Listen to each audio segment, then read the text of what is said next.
శివాజగురవే నమః. శ్రీ క్రోధినామ సంవత్సర ఫలితాంశములలో భాగంగా కుంభరాశి వారి ఫలితాలు.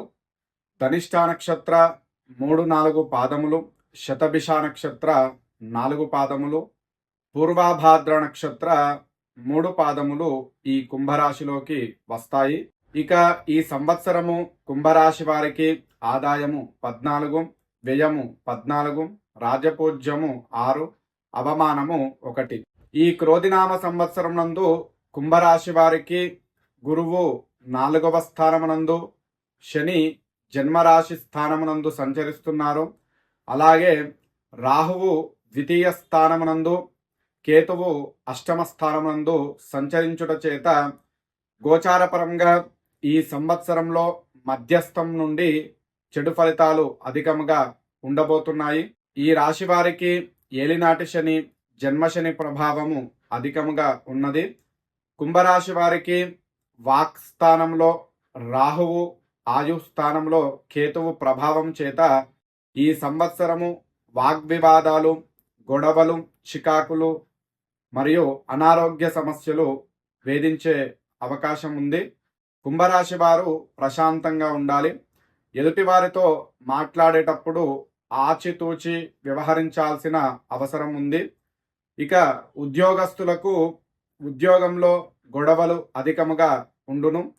రాజకీయ పరంగా ఒత్తిళ్లు కూడా ఏర్పడే ప్రమాదం ఉంది. ఉద్యోగ మార్పు కోసము చేసేటటువంటి ప్రయత్నాలన్నీ కూడా కొంతమేరకు ఇబ్బంది కలిగించును. వ్యాపారస్తులకు అంత అనుకూలంగా లేదు. వ్యాపారంలో సమస్యలు ఇబ్బంది పెట్టును. ధనపరమైనటువంటి విషయాల్లో కూడా ఇబ్బంది కలుగును. స్త్రీలకు కుటుంబ సమస్యలు, మానసిక సమస్యలు వేధించును. ఒత్తిళ్ల వలన అనారోగ్య సమస్యలు కలుగు సూచన. రైతులకు ఈ సంవత్సరము మధ్యస్థకరమైనటువంటి ఫలితాలు ఉండబోతున్నాయి. సినీ మీడియా రంగాల వారికి కష్ట సమయము. కొంతమంది మాటల వలన బాధపడాల్సిన స్థితి అనేది ఏర్పడుతుంది. విద్యార్థులకు కష్టపడాల్సినటువంటి సమయము. అనారోగ్య సమస్యలు, చికాకులు ఇబ్బంది పెట్టును. కుంభరాశి వారికి ఈ సంవత్సరము ఆర్థిక పరంగా మార్పు కలుగు సంవత్సరము. ఏలినాటి శని ప్రభావం వలన ఒడిదుడుకులు, అప్పుల బాధలు ఉన్నప్పటికీ కూడా ఆర్థికాభివృద్ధి అనేది కలిగే అవకాశం ఉంది. నిరుద్యోగులకు ఉద్యోగ ప్రయత్నాలు ఫలించును. వ్యాపారస్తులకు వ్యాపారంలో లాభము కలుగును.